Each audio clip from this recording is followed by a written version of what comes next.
गुरुदेव से आगे यह श्री जितेंद्र मणि त्रिपाठी आचार्य वृत्ति से हैं और राजू तिवारी को 5 बच्चों एक साथ उपनयन संस्कार विधि हो रहा है। देख एक बेद लगा। यह ग्राम सभा सिरवनिया पोस्ट कंचनपुर और क्षेत्र पथरदेवा जिला देवरिया। आज का दिन शुक्रवार दिन है।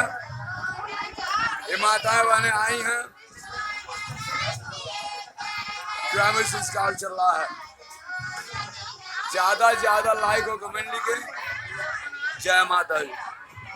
तेने और लोग बना लीजिए लाइव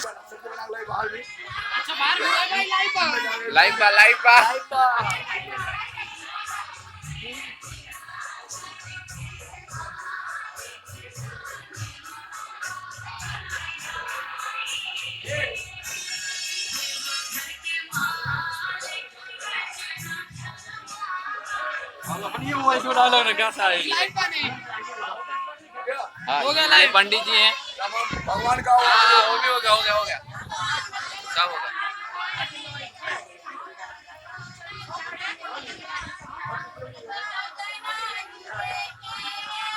और जो गीतिया गाओ तो वहाँ लड़कों के क्या है?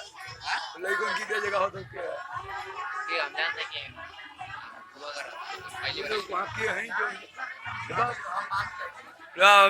जो बहुत गीत गा रहे हैं